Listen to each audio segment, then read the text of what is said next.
சூழல் அறிவோம் நிகழ்விற்கு அனைவரையும் அன்புடன் வரவேற்கிறோம். இன்று ஏப்ரல் 25, 2021. இன்றுடன் சூழல் அறிவோம் இணையவழி உரையாடல்கள் ஆரம்பித்து ஓராண்டு ஆகிவிட்டது. இந்த ஓராண்டில் 75ற்கும் மேற்பட்ட உரையாடல்கள் நம் சூழல் குறித்தும், நம் சூழல் அங்கங்கள் குறித்தும் நிகழ்த்தியுள்ளோம். நம்மைச் சுற்றியிருக்கும் தாவரங்கள், பறவைகள், பல்லிகள், தவளைகள் என ஆரம்பித்து சூழல் அங்கங்களான கிழக்கு தொடர்ச்சி மலை, மேற்கு தொடர்ச்சி மலை என்று சென்று சூழலியல் கருத்துக்களான சூழலும் உணவும், சூழலும் கட்டுமானம் என்று பல வகையில் சூழலியல் குறித்த புரிதல்களை பல மக்களிடையே கொண்டு சென்றதில் சூழல் அறிவோம் குழு மிக மகிழ்ச்சி அடைகிறது.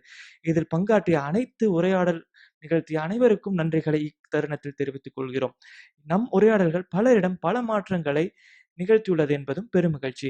தொடர்ந்து இந்த உரையாடல்களை ஆதரித்து வரும் அனைத்து நண்பர்களுக்கும் நன்றி. தொடர்ந்து நம் சூழல் குறித்த கருத்துக்களையும் தகவல்களையும் அறிந்து கொள்வோம். அவைகளை அறிந்து கொள்வதன் மூலம் அவைகளை உற்று நோக்கி அவைகளை பாதுகாக்கும் ஒரு செயலையும் நாம் செய்வோம். வாருங்கள், இன்றைய நிகழ்வான வான் துறந்த பறவைக்கு செல்வோம். இன்று நம்முடன் உரையாட இருப்பவர் திரு சந்திரசேகரன் ஐயா அவர்கள். கடந்த ஆண்டு இதே நாள் பறவைகள் ஒரு அறிமுகம் என்ற சிறப்பான உரை மூலம் சூழல் அறிவோம் இணையவழி உரையாடல்களை தொடங்கி வைத்தவர். மீண்டும் இணைந்தமைக்கு நன்றி ஐயா. பறவைகள் என்றாலே வானில் சிறகடித்து பறக்கும் பறவைகளே நம் மனதில் தோன்றும். ஆனால் பரிணாமத்தில் சிறகு இருந்தும் பறக்க இயலாத பறவைகள் தோன்றியுள்ளன. ஏன் அவைகள் பறக்க முயற்சிக்கவில்லை, அல்லது அவைகளால் ஏன் பறக்க முடியவில்லை? எதற்காக பிற பறவைகள் பறக்கின்றன? எவ்வாறு இது நிகழ்ந்தது? ஏன் சில பறவைகள் பறக்க வேண்டியதை நிறுத்தியது? போன்ற கேள்விகளுக்கு இந்நிகழ்வில் பதில் அறிந்து கொள்ளலாம். இத்துடன் முக்கியமாக யானை பறவை, கிங் தீமு ஈவு, டூடு, மோவா போன்ற பறக்காத பறவைகள் எவ்வாறு இயற்கைச் சூழலில் புரிதலற்ற மானுட செயல்பாட்டால் அழிந்து அற்றே போனது என்பதையும் இறுதியாக அறிந்து கொள்வோம். சந்திரசேகரன் ஐயா குறித்த ஒரு சிறு அறிமுகம். ஐயா அவர்கள் நம் நிகழ்வில் ஏற்கனவே பறவைகள் ஒரு அறிமுகம், பறவைகள் வலசை ஒரு அறிமுகம், பாலூட்டிகள் ஒரு அறிமுகம் என்ற 3 சிறப்பான உரைகளை நிகழ்த்தியுள்ளார். அவரின் முக்கிய சிறப்பம்சம் என்னவென்றால், தான் கற்ற விடயங்களை சலிப்பே இல்லாமல் அடுத்த தலைமுறையினருக்கு கடத்தி செல்வதை தன் வாழ்க்கை லட்சியமாக கொண்டுள்ளார். தனது வங்கிப் பணிக்குப் பின்னர் தான் கொண்ட ஆர்வத்தின் காரணமாக பறவைகள் குறித்து அறிந்து கொண்டும், அறிவியல் ரீதியாக அவைகளை அணுகியும், தான் செல்லும் இடங்களெல்லாம் பறவைகளை அவதானித்தும், அவைகளை பதிவு செய்தும், பறவைகள் மக்கள் அறிவியல் போன்ற நிகழ்வுகளுக்கு பெரிதும் பங்காற்றியும், குறிப்பாக தான் கற்ற விடயங்களை அனைவருக்கும் பகிர்ந்தும் வருகிறார். தாங்கள் மீண்டும் இந்நிகழ்வில் இணைந்தமைக்கு நன்றிகள் பல ஐயா. தங்கள் உரையை தொடங்கலாம். நன்றி தீபக். நிகழ்ச்சியை தொடர்கிறோம். ஓகே, இணைந்ததுக்கு நன்றி. சூழல் அறிவோம் நிகழ்ச்சியில ஒரு வருடத்திற்கு முன்னால இந்த நிகழ்ச்சியின் நான் ஆரம்பிச்சு வச்சது சொன்னது வந்து எனக்கே ஒரு ஆச்சரியமான ஒரு தகவலாக தான் இருந்தது. ஃபர்ஸ்ட் இயர் அனிவர்சரி, எல்லாருக்கும் வாழ்த்துக்கள். இது வரைக்கும் நம்ம வந்து பறக்கும் பறவைகளை பற்றி தான் நிறைய பேசியிருக்கோம். 3 நிகழ்வுகள் பறக்கும் பறவைகளை பற்றி நம்ம பேசியிருக்கோம். ஆனா இன்னைக்கு பேச போறது வந்து ஒரு வித்தியாசமானது. நம்ம பறவை அப்படின்னு சொன்னாலே இந்த பறப்பவை அதுல இருந்து வந்ததுதான். அப்ப பறக்காத பறவை என்பது என்ன? பறக்கின்ற பறவைகள் வந்து ஒரு பரிணாம வளர்ச்சியின் ஒரு வெற்றி அப்படின்னு சொன்னோம்னா, இந்த பறக்காத பறவைகள் என்ன பரிணாம வளர்ச்சியின் தோல்வியா அப்படிங்கிற ஒரு கேள்வி. ஆனா அது கிடையாது அப்படிங்கிறது வந்து நம்ம இந்த நிகழ்ச்சியோட முடிவில் நமக்கு வந்து ஒரு தெரிய வரும். பறக்காத பறவைகளும் பரிணாம வளர்ச்சியின் ஒரு மிகப்பெரிய வெற்றி. சூழலியல்ல அந்த பறக்காத பறவைகளுடைய பங்குகளும் மிகவும் அதிகமாகவே இருக்கின்றன. அதை பத்தி ஒரு புரிதலை உண்டாக்குவதற்காகத்தான் இந்த ஒரு நிகழ்ச்சி.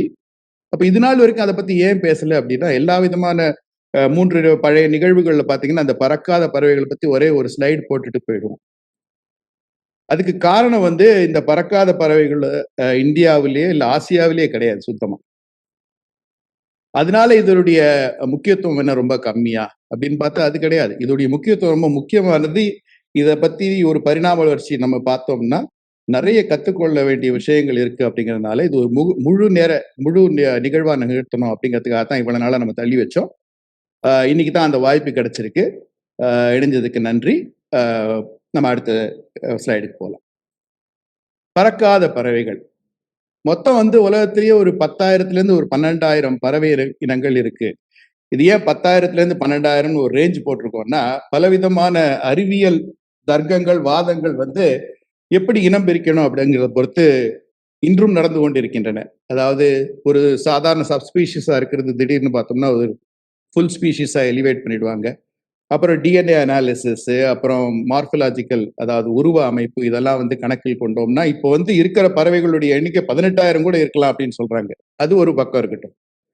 ஸோ நமக்கு வந்து ஒரு 10,000 12,000 பறவைகளுக்கு உள்ள ஒரு 60 பிளஸ், அதாவது 70ற்குள், 60 இருக்கக்கூடிய பறவைகள் மட்டும்தான் பறக்காதவை. இந்த காரணம் என்ன? இந்த பறவைகள் ஏன் பறக்கல? இந்த பறவைகள் என்ன பறக்க முடியாத மாதிரி பறக்க தேவையா? பரிணாமிக்கவே இல்லையா?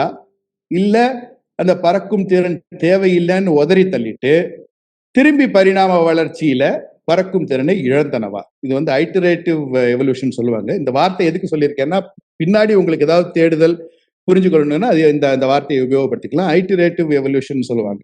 அதாவது முதல்ல பறக்கும் திறன் பெற்று பிறகு பறக்கும் தேவை இல்லாம போய் அந்த பறக்கும் திறனை இதை இழப்பது.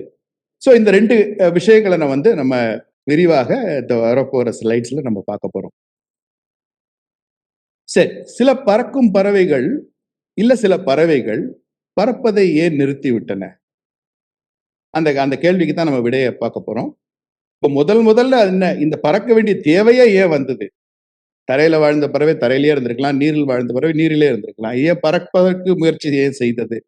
அப்படிங்கிற ஒரு கேள்வியில ஆரம்பிப்போம். ஒரு 3 சிறப்பான காரணங்கள் இருக்கு. ஒண்ணு தப்பிக்கிறதுக்கு, எஸ்கேப்பிங் ஸ்ட்ராட்டஜி. வேட்டையாடிகளிடமிருந்து தப்பிக்க வேண்டிய ஒரு தேவை. அது ஓடுறதை விட, குதிக்கிறதை விட பறக்கிறது ஒரு இலகுவாக ஒரு இருக்கக்கூடிய ஒரு அமைப்பு. 2வது இரைகளை பிடிக்கிறதுக்கு. தரையில இருந்த இரைகளை சாப்பிடுறத பறவைகள், பறவைகளோட மூதாதையர்களுக்கு அதே சமயத்துல பூச்சிகளும் பரிணாமித்து விட்டன, பறக்க ஆரம்பித்து விட்டன. அப்போ பறக்கக்கூடிய பூச்சிகளை பிடிக்கிறதுக்கும் இந்த பறக்கும் திறன் உபயோகமா இருந்திருக்கு. அப்புறம் மரத்துல எல்லாம் இலைகள், பூக்கள், பழங்கள், பூச்சிகள் என்று நிறைய இருந்திருக்கு. அப்போ அந்த அந்த உயரத்துல இருக்கக்கூடிய இரையை உண்பதற்கும் பறக்கும் காற்று நம்மளை எதிர்கொள்ளும். அப்போ அது ஒரு கொடை போன்ற அமைப்பு இருந்ததுன்னா அந்த பேராசூட்டிங்ல நம்ம மெதுவா இறங்க ஆரம்பிப்போம். அந்த மாதிரி சில அமைப்புகள் இருக்கின்றன சில விலங்குகளுக்கு. அது உண்மையில் பறப்பதற்கு சமமாகாது. இப்ப நம்ம ஃபிளைட், பறத்தல் அப்படின்னு சொல்றது என்னன்னா, அந்த அந்த சிறகடித்து பறக்கிறது. அதாவது பவர்டு ஃபிளைட்னு சொல்லுவாங்க. தன்னுடைய உடல் அமைப்பில் இருக்கக்கூடிய சக்தியை வைத்துக்கொண்டு அந்த அந்த விங்ஸை வச்சுக்கொண்டு இறகடித்து ஒரு இடத்துல இருந்து தான் நினைத்த இடத்திற்கு காற்றின் தேவை அதிகமாக உபயோகப்படுத்தாமல், ஏர்ஃப்ளோ அதிகமாக உபயோகப்படுத்தாமல் பறக்கக்கூடிய திறனைத்தான் நம்ம ட்ரூ ஃபிளைட் அப்படின்னு சொல்றோம், பவர்டு ஃபிளைட்னு சொல்றோம். இப்ப கிளைடர்ஸ் அண்ட் பேராசூட்டர்ஸுக்கு ஒரு சில உதாரணங்கள் எடுத்திருக்கோம். அது பல முதுகெலும்பிகள் அந்த மாதிரி ஒரு கிளைடிங் கேப்பபிலிட்டிஸ் இருக்கு. இது நம்ம ஊர்ல இருக்கக்கூடிய ஃப்ளையிங் ஸ்குரில்னு சொல்லுவோம். இந்த ஃப்ளையிங் ஸ்குரிலுக்கு பார்த்தீங்கன்னா முன்னங்கால்கள் பின்னங்கால்களுக்கு இடையில ஒரு ஜவ்வு போன்ற ஒரு அமைப்பு, ஸ்கின் ஃபோல்டு ஒரு கொடை மாதிரி ஒரு அமைப்பு குடிக்கிறது. அது மரத்துல மேலே ஏறிட்டு அங்கேருந்து தாவும் பொழுது காற்றில் மிதந்து அடுத்த கிளைகளுக்கு போறதோ இல்லை அடுத்த மரங்களுக்கு போறதோ அது செய்யும். தரையில விழுந்தாலும் கூட லேண்டிங் ரொம்ப சேஃபா இருக்கும். அதே மாதிரி வெஸ்டர்ன் காட்ஸ்ல பாத்தீங்கன்னா ஒரு தவளை இனம் இருக்கிறது, ஃப்ளையிங் ஃப்ராக்னு சொல்லுவாங்க. அது கால்கள்ல இந்த ஜவ்வு போன்ற அமைப்பு, அதை வச்சுக்கிட்டு மரத்து மேலே ஏறி மரத்துக்கு மரம் அதால மிதந்து செல்ல முடியும். 3வது மீன், இந்த எக்ஸோசிட்டஸ் சொல்ற ஒரு மீன் இனம் இருக்கிறது. அந்த மீனவர்கள் பார்ப்பாங்கல்ல, நீங்க நம்ம கடல்ல போகும்போது கூட இந்த மீன் திடீர்னு தண்ணியில இருந்து எழும்பி கொஞ்சம் தூரம் வரைக்கும் காற்றுல மிதந்து போய் திருப்பி தண்ணிக்குள்ள விழும். இறக்கை போன்ற ஒரு அமைப்பு இருந்தாலும் அது ஃபிளாப் பண்ண முடியாது, அதால அடிக்க முடியாது, சிறகு அடிக்க முடியாது. அப்படியே காற்றில் மிதந்து மட்டுமே அதால போக முடியும். இது ஒரு கிளைடிங் எஃபர்ட் தான். கடைசியாக வெஸ்டர்ன் காட்ஸ்ல எகைன் நம்ம பார்க்கக்கூடிய டிராக்கோ என்று சொல்லக்கூடிய இந்த பல்லி இனம். இந்த பல்லி இனத்துக்கும் அந்த ஒரு skin fold, expanded skin fold பாத்தீங்கன்னா அது இருக்கும். இதை கொடை மாதிரி உபயோகப்படுத்தி அந்த பல்லி இனமும் ஒரு காற்றில் மிதந்து கொண்டு மரத்துக்கு மரம் செல்லக்கூடிய தன்மை உடையது. இது ட்ரூ ஃபிளைட்ஸ் கிடையாது. அப்போ உண்மையிலே பறப்பவர்கள் யார் அப்படின்னு பாத்தீங்கன்னா இந்த முதுகெலும்பிகள்ல இந்த பறவைகளும் வௌவால்களும் மட்டுமே. பாலூட்டியில் பார்த்தோம்னா வௌவால்களும். இந்த 2 மட்டும்தான் காற்றில் சிறகடித்து பறக்கும் திறன் பெற்றவை. அப்கோர்ஸ் இதுகளுடைய இது நம்ம ஒன்றிணைந்த பரிணாமம் சொல்லுவோம். ஏன்னா இது எப்படி பறக்குதுன்னா அந்த இறக்கைகளின் அமைப்பு, ஒரு லேசான ஒரு உடல் கூறு அமைப்பு, அதாவது எலும்புகள், ஆர்கன் சிஸ்டம் இதெல்லாமே பார்த்தீங்கன்னா ஒரு லைட் வெயிட்ல இருக்கும். அப்புறம் ஃபிளாப்பிங், அந்த இறகுகளோட அமைப்பு பாருங்க, ரெண்டும் ஒரே மாதிரி இருக்கும். இதே மாதிரி தான் வண்ணத்து பூச்சிகள், பல பூச்சிகளுக்கும் பார்த்தீங்கன்னா இதே மாதிரி தான் இருக்கும். வலுவான தசைகள் இருக்கும், மசில்ஸ் இருக்கும். இது பரிணாம வளர்ச்சி எப்படின்னா, இது கன்வர்ஜென்ட் எவல்யூஷன், ஒன்றிணைந்த பரிணாமம்னு சொல்லுவாங்க. ஒரு சேலஞ்சை வந்து பல விலங்குகள் வந்து ஒரே மாதிரி தீர்ப்பது, பரிணாம வளர்ச்சியில தீர்ப்பதை தான் வந்து கன்வர்ஜென்ட் எவல்யூஷன் சொல்லுவாங்க. இந்த கன்வர்ஜென்ட் எவல்யூஷனுக்கு பல உதாரணங்கள் வந்து நம்ம இந்த பிரசன்டேஷன்ல பார்ப்போம். ஒரு சிறப்பான உதாரணம் வந்து இந்த பறக்கும் திறன், இந்த பவர்ட் ஃபிளைட், இதோடைய அமைப்பு வந்து ஒரே மாதிரியா இருக்கிறது. இந்த ரெண்டுமே வௌவாலும் பறவையும் பார்த்தீங்கன்னா ஒரே மாதிரி இருக்கும். வௌவால்கள் ஒரு சிறந்த ஒரு பறக்கும் திறன் பெற்றவை. இதை வந்து தனியாகவே இதை பத்தி பேசலாம். ரெண்டுக்குமே ஒரு ஒரு பிளஸ் அண்ட் மைனஸ் பார்த்தோம்னா ஆல்மோஸ்ட் வந்து வெற்றியை தோல்வி யாருக்குன்னு டிசைட் பண்ண முடியாத அளவுக்கு பறக்கும் திறன் ரெண்டுமே சிறப்பாக அமைந்தது. அதோடைய அமைப்புகளை, பறவைகளோட அமைப்புகளை பத்தி நம்ம பார்க்கலாம். பறப்பதற்கு ஏற்ற உடற்கூறு அமைப்பு பரிணாம வளர்ச்சியில எப்படி வந்திருக்கு அப்படின்னு பார்ப்போம். இதுல ஒரு ஒரு 2-3 விஷயங்கள் வந்து நம்ம மனசுல வச்சுக்கணும். பரிணாம வளர்ச்சியில வந்து எப்பவுமே ஏன் என்ற கேள்விக்கு பதில் கிடைக்காது. அதாவது ஏன் பறவைகள் பறந்தன அப்படிங்கிறதுக்கு நம்ம பதில் கண்டுபிடிக்க முடியாது. எதுக்கு பதில் கிடைக்கும்னா, அது எப்படி பறந்தன, எங்கே பறந்தன, எந்த காலகட்டத்துல பறந்தன, இதுக்கு வந்து நமக்கு கிடைக்கும். அந்த காரணங்களை வந்து நம்ம பரிணாம வளர்ச்சியில விளக்கங்கள் விரிவாக கிடைக்கும். இரண்டாவது, பரிணாம வளர்ச்சி அப்படிங்கிறது வந்து ஒரு எதிர்கால தேவைக்காக வந்து உருவானது கிடையாது. அதாவது நாளைக்கு இந்த பறவைகள் பறக்க போகிறது அப்படிங்கிறதுக்காக இன்று இயற்கை பரிணாம வளர்ச்சியில இந்த பறவைகளுக்கான தேவைகளை செய்யாது. பறவைகளுடைய தேவை அப்படிங்கிறது இன்றைய தேவை. இன்னைக்கு சூழல்ல எந்த ஒரு விலங்குக்கும் என்னென்ன தேவைகள் இருக்கோ, என்னென்ன அந்த என்ன சொல்றது சர்வைவல் ரிக்குவயர்மெண்ட்ஸ் இருக்கோ, அதுல வந்து ஒரு வெற்றி பெறுவதற்கான அந்த விலங்குகள் முயற்சி செய்யும் பொழுது பரிணாமமும் அவற்றிற்கு தேவையான தோதான அமைப்புகளை உருவாக்கி கொடுக்கிறது தான் வந்து பரிணாம வளர்ச்சி. சோ பரிணாம வளர்ச்சிங்கிறது இன்று இப்பொழுது சமகால தேவைகளுக்காக செய்ய வேண்டிய சமாச்சாரம். அப்போ இன்று இப்போது அப்படின்னு சொல்லிட்டீங்களா அப்படின்னா என்ன 10 வருஷம் 100 வருஷம் 200 வருஷமா கணக்கு கிடையாது. அப்படி கிடையாது. இந்த இன்றுங்கிறது வந்து எவல்யூஷன்ல வந்து ஒரு கிட்டத்தட்ட 1,00,000 வருஷம், கோடி வருஷ கணக்கு தான் அதெல்லாம். சோ அதனால என்ன சொல்ல வரோம்னா, இந்த பரிணாம வளர்ச்சி வந்து ஒரு எதிர்கால தேவைகளுக்காக விலங்குகளை உருவாக்குவதில்லை, உடல் அமைப்புகளை உருவாக்குவதில்லை. அது எப்படி என்பதற்கான பதில் நமக்கு கிடைக்கும். அந்த பதில் நமக்கு கிடைக்கிறதான்னு இந்த ஸ்லைட்ஸ்ல பார்ப்போம். அப்ப பறப்பதற்கு தேவையானதெல்லாம் என்னெல்லாம்? சிறப்பாக வேண்டியது இந்த இறகுகள், 2வது இறக்கைகள், 3வது ஒரு நல்ல வலுவான பட் ரொம்ப லேசான ஒரு ஸ்கெலிட்டல் ஸ்ட்ரக்சர், அதாவது எலும்பு அமைப்பு சட்டம், அப்புறம் பவர்ஃபுல் ஃபிளைட் மசில்ஸ். இந்த 4மே விலங்குகளுக்கு தேவை பறப்பதற்காக. ரைட். இப்போ நம்ம வந்து இன்னைக்கு ஒரு 2 பயணம் பண்ண போறோம். ஒன்று வந்து டைம் டிராவல். நம்ம இப்ப சமகாலத்திலேருந்து நம்ம வந்து ஜுராசிக் டயத்துக்கு போறோம். இது வந்து ஒரு கிட்டத்தட்ட ஒரு 200 மில்லியன் ஆண்டுகள், 200 மில்லியன்னா 20 கோடி வருஷங்கள் நம்ம பின்னோக்கி பயணிக்க போறோம். அதே சமயத்துல இன்னொரு பயணம் வந்து நான் சொன்ன மாதிரி நம்ம இந்தியாவில ஆசியாவிலேயே இந்த மாதிரி பறக்காத பறவைகள் கிடையாது. இவற்றை தேடி நம்ம உலகமும் சுத்த போறோம். 2 பயணம் நம்ம பண்ண போறோம். நம்ம எல்லாருக்குமே தெரிஞ்ச ஒரு விஷயம் என்னன்னா, இந்த தெரபாட் டைனோசார்ஸ், அது வந்து டைனோசார்ஸே பொதுவாக பாலூட்டிகளுக்கும் பறவைகளுக்கும் மூதாதையர். இந்த டைனோசார்ஸ்ல தெரபாட் டைனோசார்ஸ் என்ற ஒரு வகை இருக்கிறது. அதாவது 2 காலில் நடக்கக்கூடிய ஒரு குழல் போன்ற எலும்பு உடைய 3 விரல்கள் காலில் உள்ள இறகுகளால் உடல் சூழப்பட்ட ஒரு டைனோ தான் தெரபாட் டைனோசார்ஸ்.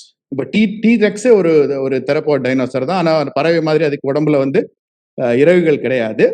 அது வந்து அஃப்கோர்ஸ் தெரபாட் டைனோசார்ஸ் இன்னொரு பிரிவுன்னு சொல்றாங்க. அது மிகப்பெரிய ஒரு விலங்கு. அது 2 காலில் நடந்த ஒரு டைனோசார்ஸ். இந்த 2 காலில் ஏன் நடந்ததுங்கிறது அடுத்தது பார்ப்போம். இந்த படத்துல வந்து ஒரு 7 டைனோ, அதாவது இன்றைய பறவைகளுடைய ஒரு மூதாதையரை மட்டும் நம்ம செலக்ட் பண்ணியிருக்கோம். இவ்வளவுதானா அப்படிங்கிறது கிடையாது. நம்ம இன்றைய நிகழ்ச்சிக்காக ஒரு 7 டைனோஸ் நம்ம செலக்ட் பண்ணியிருக்கோம். இது எல்லாமே ஒன்றன் பின் ஒன்றாக பரிணாம வளர்ச்சி அடைந்ததுக்கும் கிடையாது. எல்லாமே பல காலகட்டங்கள்ல இருந்திருக்கு. இதுல இருந்து பலவிதமான பிரிவுகள் வந்திருக்கு, பலவிதமான உருவமைப்பு கொண்ட பறவைகள் வந்திருக்கு. அதனால இந்த 7 பத்தி நம்ம விரிவாக பேச போறோம்.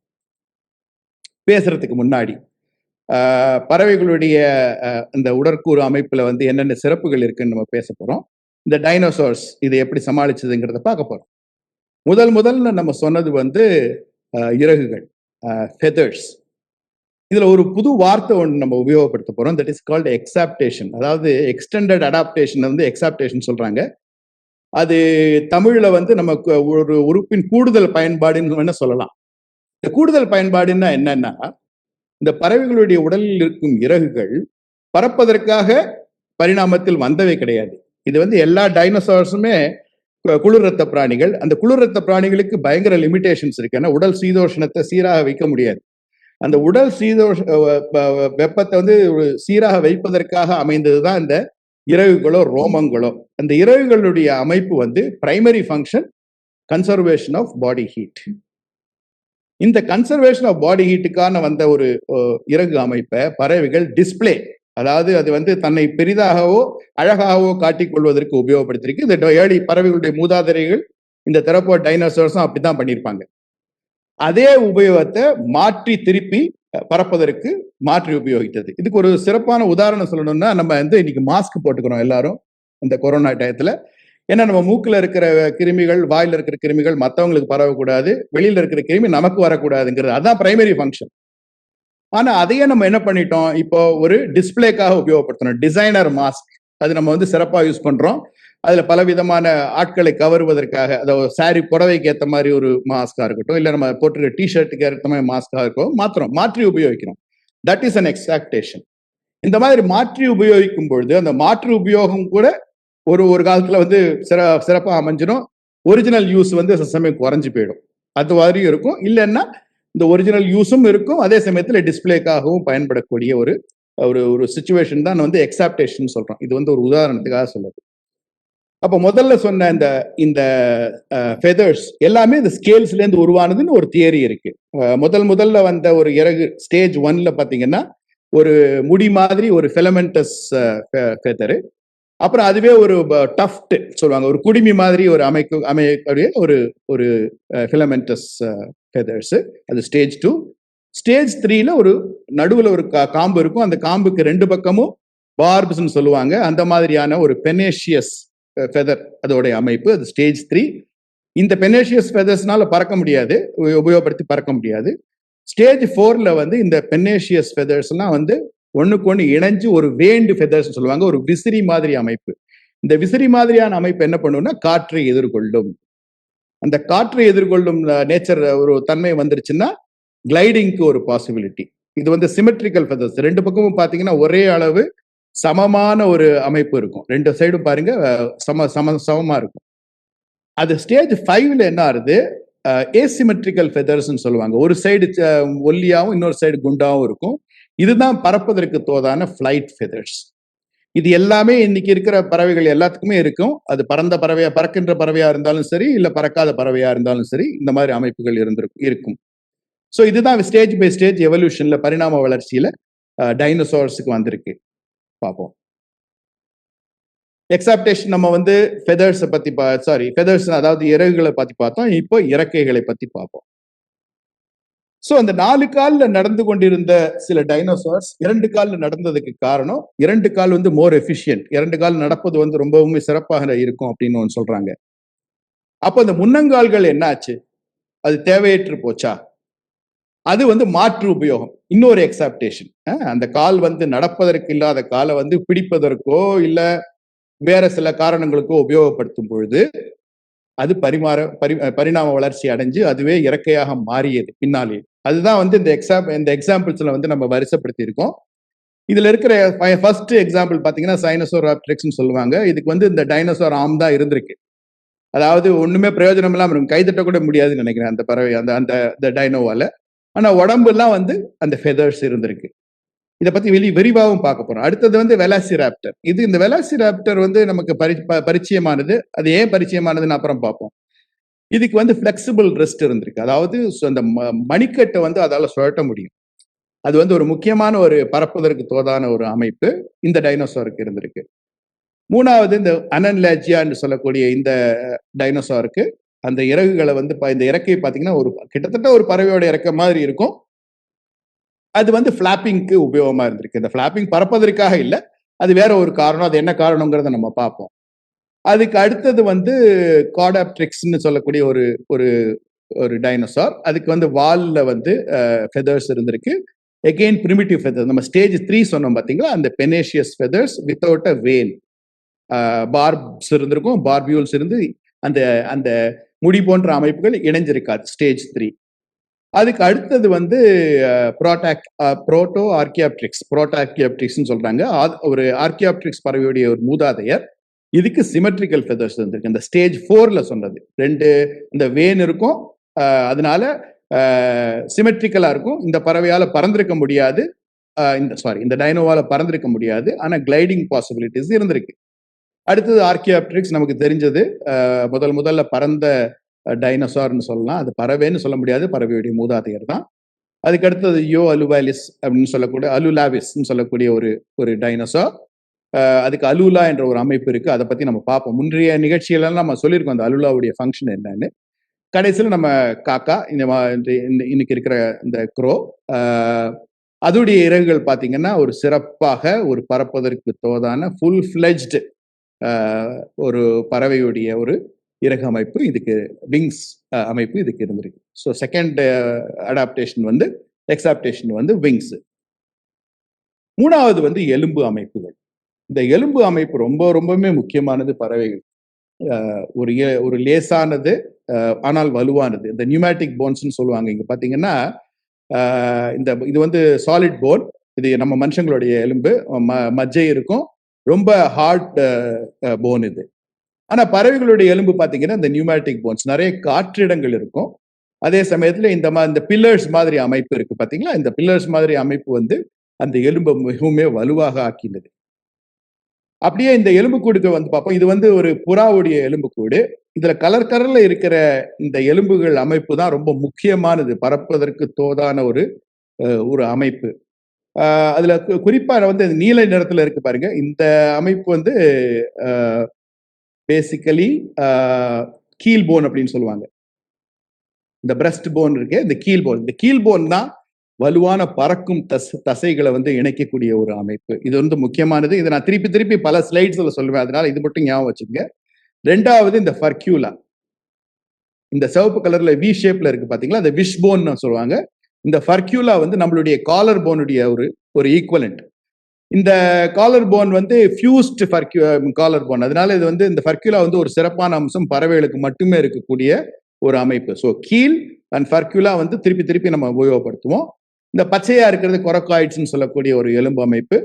இந்த பர்பிள் நிறத்தில் இருப்பது வந்து அந்த என்ன சொல்றது, ஸ்கேப்புலா, நம்ம முதுகுல வந்து ஒரு முக்கோணத்துல இருக்கிற 2 சைட்லும் தோல்ல இருக்கு தோள்பட்டை எலும்பு, அதுதான் சொல்லலாம்னு நினைக்கிறேன். அது ஒரு ட்ரையாங்குலர் ஷேப்ல இருக்கக்கூடிய எலும்பு. இது எல்லாமே நல்லா மாடிஃபை ஆயிருக்கும். அந்த ஹியூமரஸ் இருக்கு பாருங்க, அதாவது கை, இந்த மஞ்சள்ல இருக்கக்கூடிய அந்த கை எலும்பு வந்து அந்த இறகுகளை மேலும் கீழும் அமைக்கக்கூடிய அமைப்பு. இந்த செட்டப்புக்கு பேர் பெக்டோரல் கேர்டல்னு பேரு. ஓகே, இந்த பெக்டோரல் கேர்டல் வந்து பறவைகளுக்கான ஒரு சிறப்பான ஒரு அம்சம். இந்த அமைப்பு இருக்கிறதுனாலதான் நன்றாக சிறகடித்து இந்த பறவைகளால பறக்க முடிகிறது. அடுத்தது பார்ப்போம். எஸ், கடைசியா வந்து மஸ்குலேச்சர், தசை அமைப்பு. இந்த பறவைகளுக்கு வந்து 2 சிறப்பான வலுவான தசைகள் உண்டு. அந்த பறவையோட எடையிலேயே பாத்தீங்கன்னா ஒரு 40% ஹோல் பாடியோட வெயிட்லயே இந்த ரெண்டு மசில், பெக்டோராலிஸ் மசிலும் சூப்ரா கொரக்காய்டஸ் அப்படின்னு சொல்லக்கூடிய மசிலும் தான் ரொம்ப முக்கியமானது. பாத்தீங்கன்னா அந்த கீல் போன், நம்ம சொல்லிட்டே இருந்தோம் இல்லையா, அந்த கீல் போன்ல எவ்வளவு நன்றாக இணைந்து இருக்கு பாருங்க.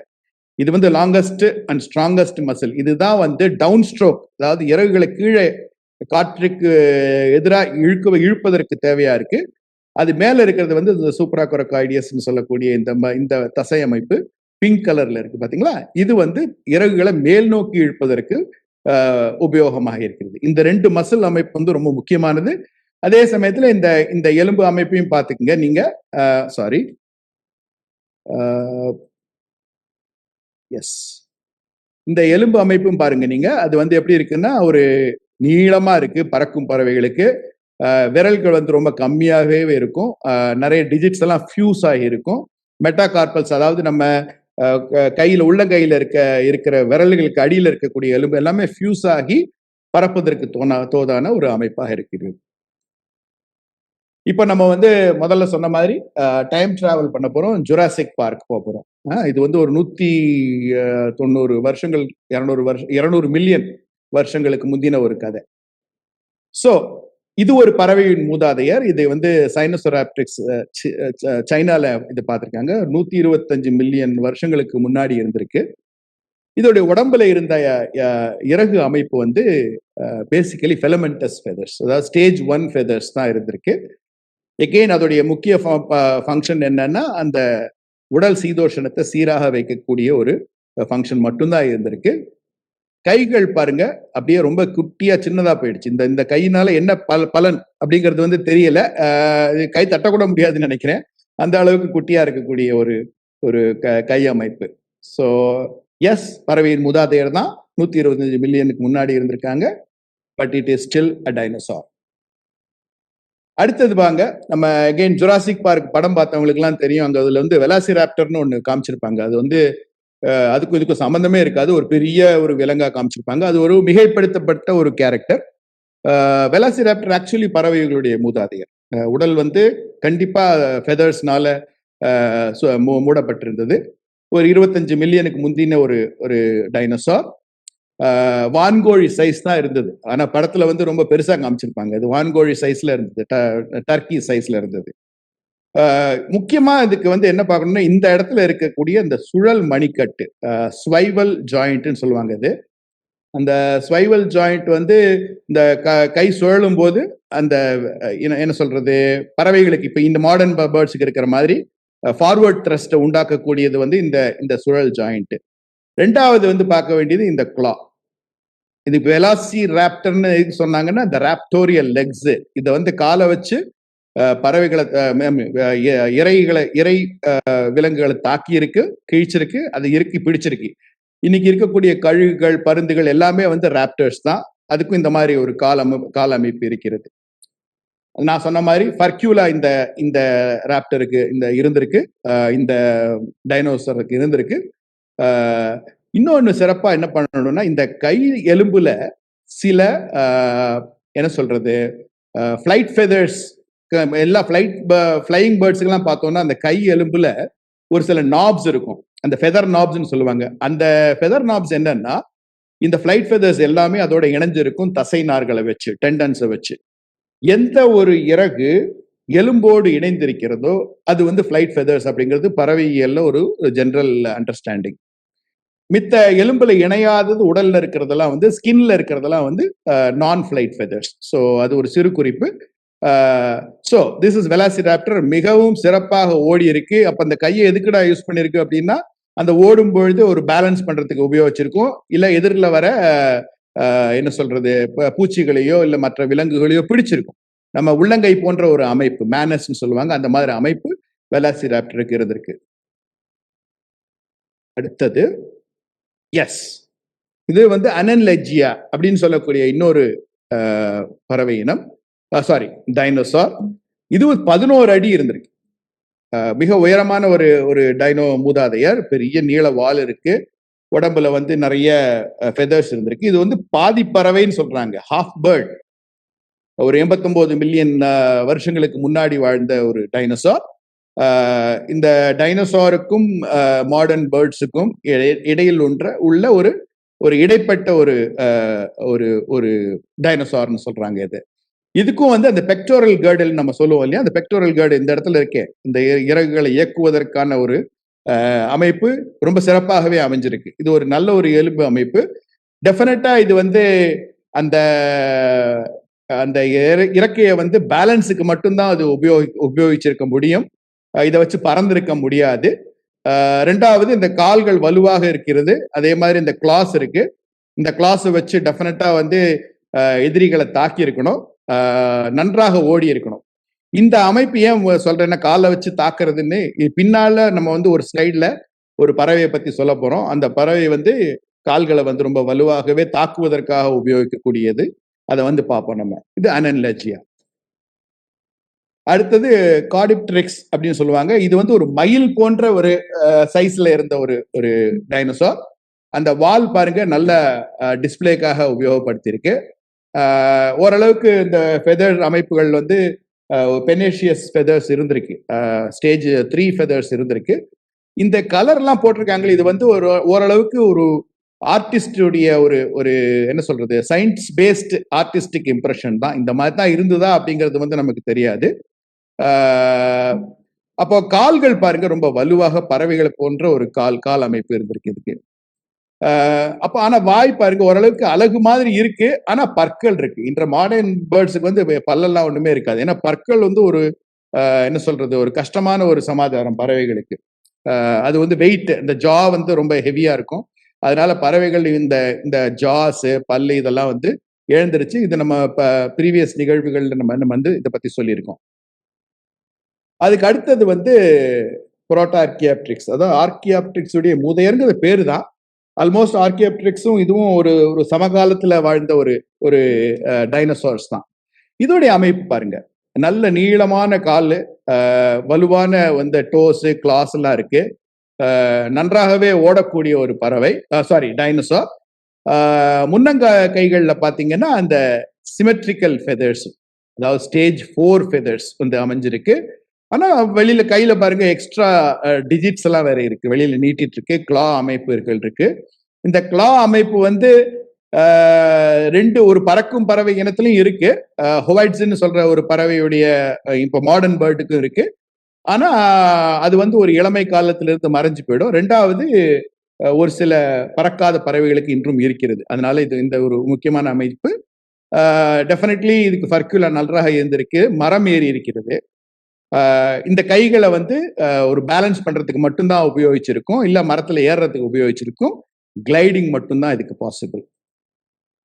அடுத்தது நம்ம எல்லாரும் பறவைகளோட மூதாதையர் யாருன்னு எந்த குழந்தைய கேட்டாலும், இப்ப வந்து யாரை கேட்டாலும் ஆர்கியாப்ட்ரிக்ஸ் தான் சொல்லுவாங்க. இந்த ஆர்கியாப்ட்ரிக்ஸ் ஒரு 150 மில்லியன் வருஷங்களுக்கு முன்னாடி இருந்த ஒரு வெப்பரத்த டைனோசார். அது பறவைன்னு எழுதியிருக்கோம், ஆக்சுவலி எதுவும் டைனோசார் தான். ஏன்னா வாய் அமைப்புல பல்லெல்லாம் உண்டு. ரொம்ப க்ளோஸ் டு மாடர்ன் பேர்ட்ஸ். அந்த இறக்கையில வந்து நல்ல சிறகுகள் எல்லாம் நிறைய ஃபிளைட் ஃபெதர்ஸ் இருந்திருக்கு. வால் ஆனா ரொம்பவுமே நீளமாக இருந்திருக்கு வித் எலும்பு. கால்கள் வந்து பறவைக்கு தோதான இன்றைய மாடர்ன் பேர்ட்ஸுக்கு இருக்கிற மாதிரியே கிளா அமைப்புகள் இருந்திருக்கு. ஆனா இறகுகள்ல பாருங்க அந்த எக்ஸ்டெண்டட் கிளாஸ். இந்த எக்ஸ்டெண்டட் கிளாஸ் வந்து டெஃபினெட்லி அது வந்து ஒரு ஒரு டைனோசாருடைய ஒரு அமைப்பு தான். இது இன்னும் பரிணாம வளர்ச்சி அடைந்து கொண்டே இருக்கக்கூடிய ஒரு ஒரு ரேவன் சொல்லுவாங்க, அதாவது அண்டங்காக்கையோட சைஸ்ல இருக்கக்கூடிய ஒரு பறவை. கடைசியில வந்து யோ அலுலாவிஸ். இதுக்கு வந்து நம்ம ஆர்கியாப்ட்ரிக்ஸ் மாதிரி, ஆனா அதை விட சிறப்பாக ஏரோடைனமிக் டிசைன்.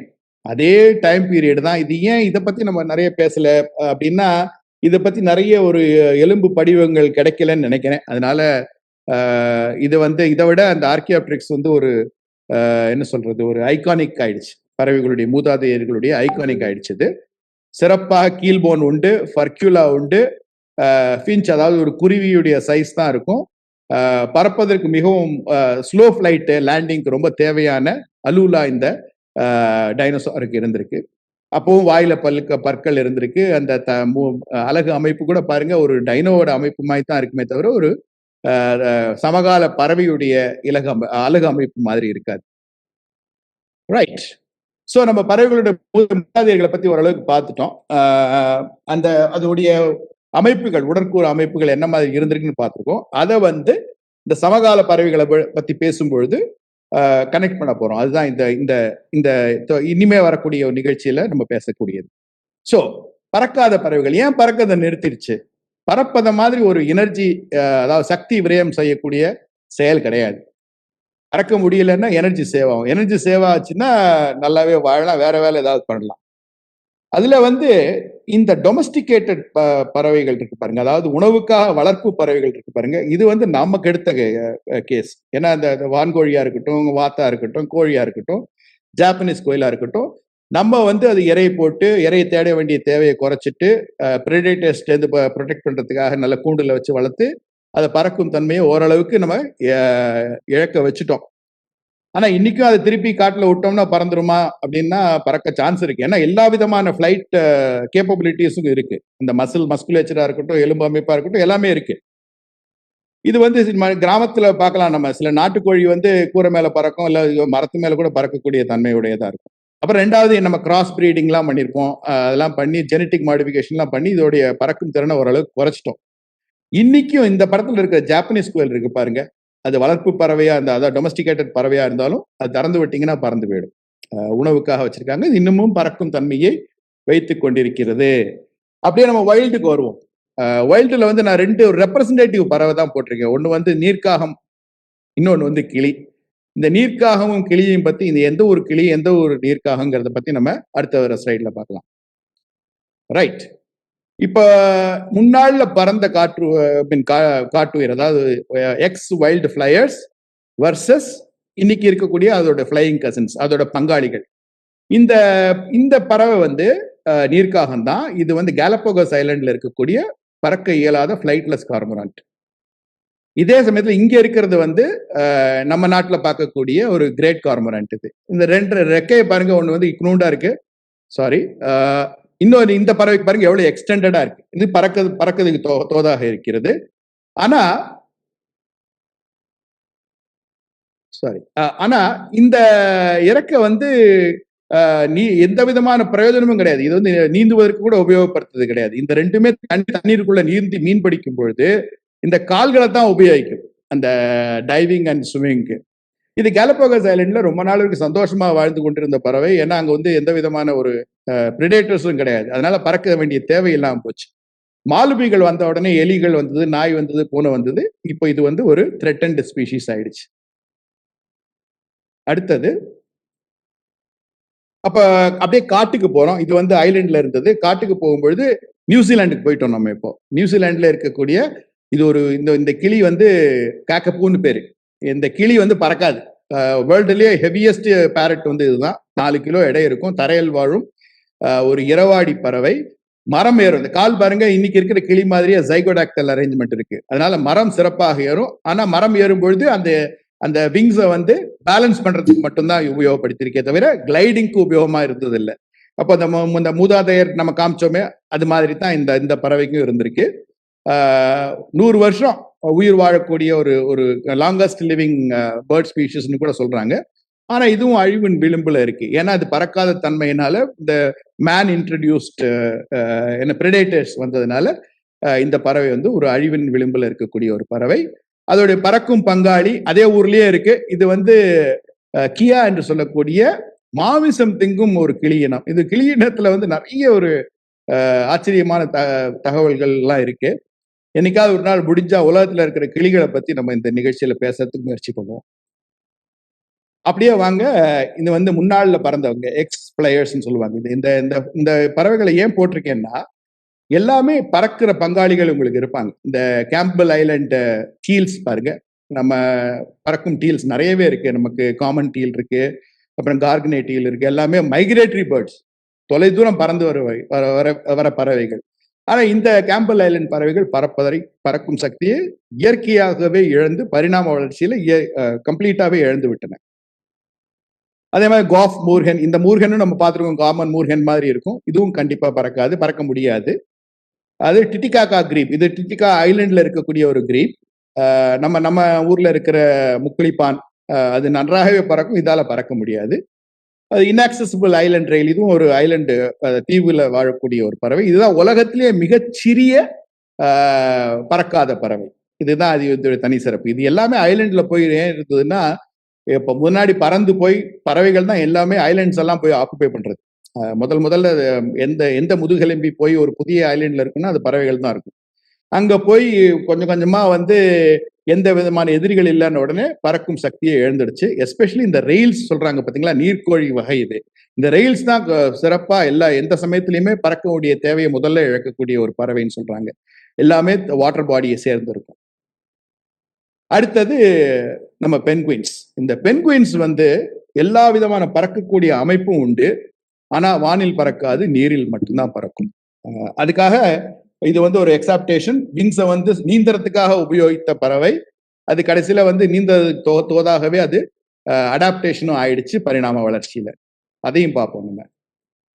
இப்ப பாருங்க, நீர்ல பறக்கிற 2 பறவை போட்டுறீங்க.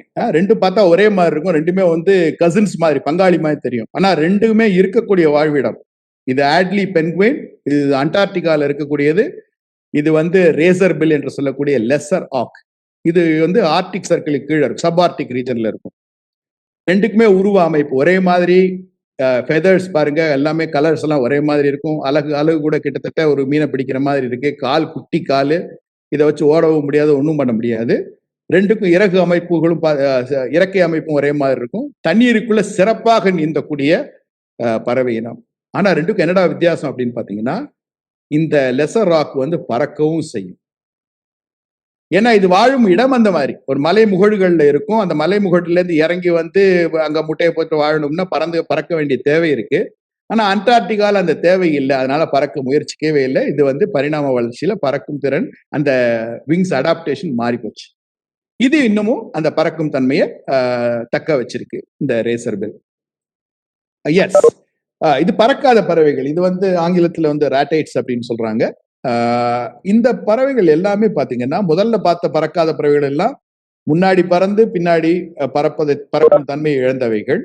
இந்த பறவைகள் வந்து பரிணாம வளர்ச்சியில பறப்பதற்கு தோதாக அமைப்பு எதையுமே பெறல அப்படிங்கிறது தான் வந்து நம்ம பேச போறோம். இதுல 6 பறவைகளுடைய படம் இருக்கு. இதுல வந்து இந்த இடது பக்கம் இடது பக்கம் இருக்கிற இந்த ஒரு பறவை மட்டும் சீனமுன்னு சொல்லுவோம். இதை பத்தி தனியா பேச போறோம். இவங்க மட்டும் ஒரு எக்ஸப்ஷன்.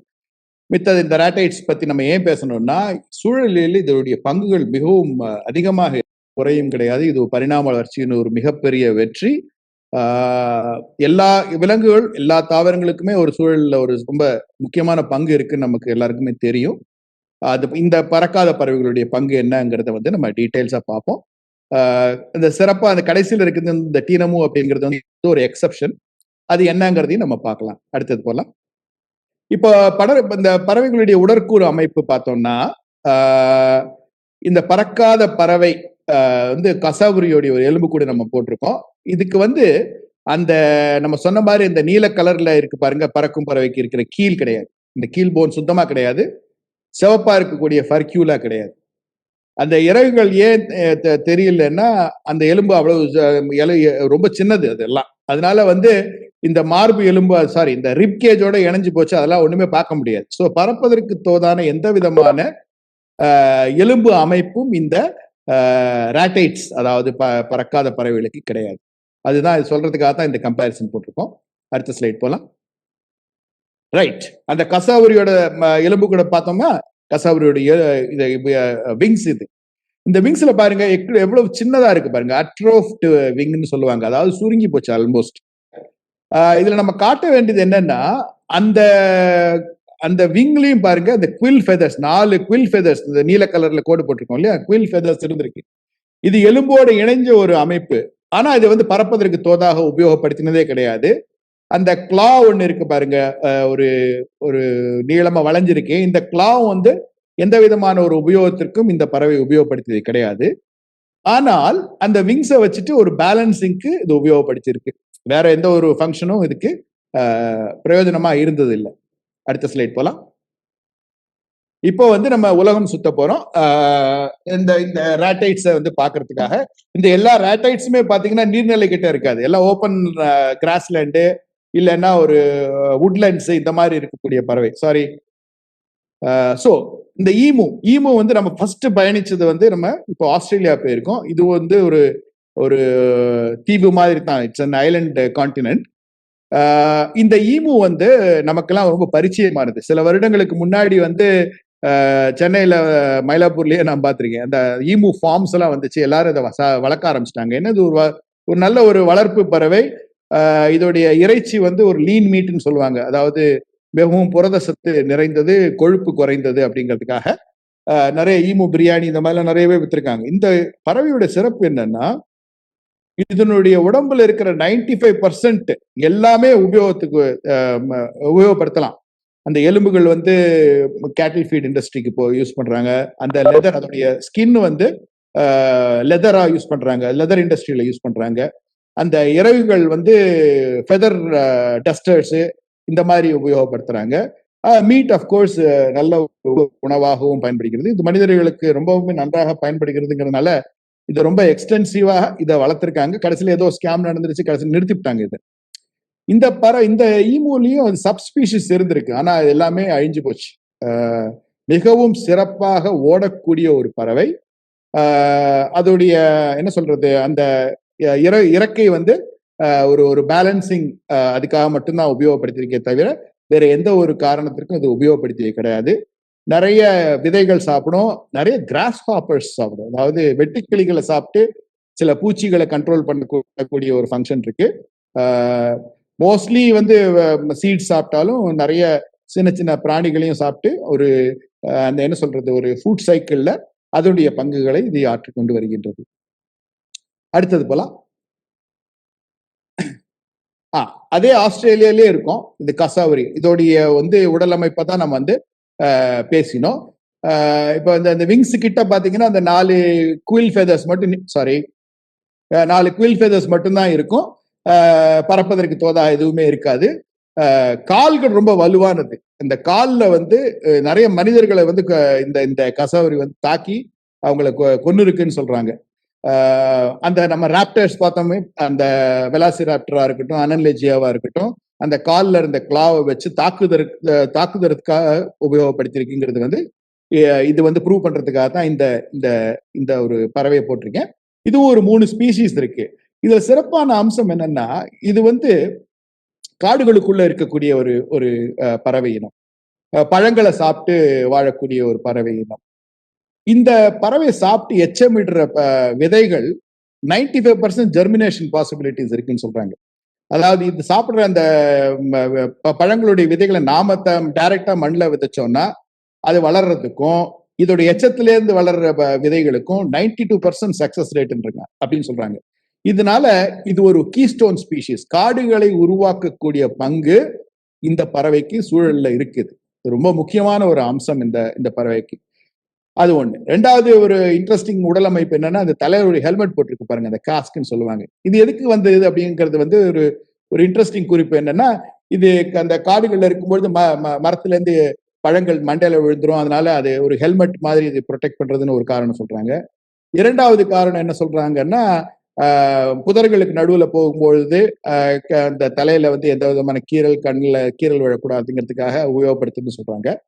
மூன்றாவது என்ன சொல்றாங்கன்னா, இது வந்து 2 பறவை சண்டை போடும் பொழுது இது கொம்பு மாதிரி உபயோகப்படுத்துது அப்படின்னு சொல்றாங்க.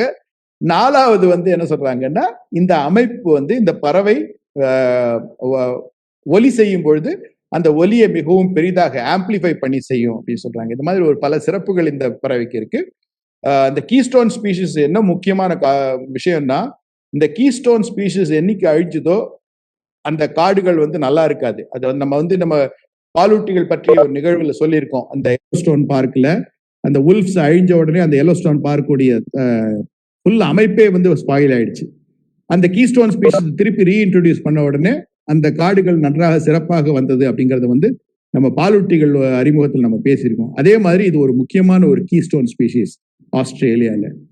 இதுவும் வந்து இப்போ ஓரளவுக்கு லீஸ்ட் கன்சர்ன்ல தான் இருக்கு, ஏன்னா ப்ரொடெக்டட் ஸ்பீஷிஸ் எல்லாமே. அடுத்த ஸ்லைட் போலாம். இப்போ நம்ம ஆஸ்திரேலியால தான் இருக்கோம். இது வந்து இந்த கிவி, சாரி இப்போ ஆஸ்திரேலியாவை தாண்டிட்டோம். நம்ம ஆஸ்திரேலியாவை தாண்டி அது பக்கத்தில் இருக்கக்கூடிய ஒரு நாடு, அது வந்து நியூசிலாந்து போயிட்டோம். நம்ம நியூசிலாந்துல இருக்கக்கூடிய ஒரு பறவை, கோழியோட சைஸ் தான் இருக்கும். இன்ஃபேக்ட் இந்த கிவி வந்து நியூசிலாந்து மக்களை வந்து கிவிஸ் அப்படின்னு கூட சொல்லுவாங்க. இந்த இதுதான் அவங்களுடைய நேஷனல் பேர்ட். இந்த கிவியுடைய சிறப்பு என்னன்னா, இது ஒரு இரவாடி, ராத்திரி வந்து என்ன சொல்றது, உணவு தேடி செல்லக்கூடிய பறவை. ஆனா அது கண்ணு வந்து ரொம்ப பறவை இனத்திலேயே ரொம்ப சிறிய கண் இனம் வந்து கண்ணு வந்து இந்த கிவி பறவைக்கு தான் இருக்கு. அது என்ன ஒரு முரணாத்தான் தெரியுது, அதுக்கு விடை எனக்கு கிடைக்கல. ஏன்னா ராத்திரி நேரத்துல சாப்பிடுற இறை தேடுற பறவை எல்லாத்துக்குமே கண்ணு பெருசா இருக்கணும். ஆந்தையா இருக்கட்டும், நைட்ஜாரா இருக்கட்டும், மொழி பெருசா இருக்கும். ஆனா கிவிக்கு வந்து சின்னதா இருக்கும். அதை எப்படி அது காம்பன்சேட் பண்ணுதுன்னு பாத்தீங்கன்னா, அந்த அலகு, நீளமான அலகு, ரொம்ப சென்சிட்டிவ் பீக்னு சொல்லுவாங்க. அது டச், சென்ஸ் ஆஃப் டச் வந்து ரொம்ப ஷார்ப் இதுக்கு.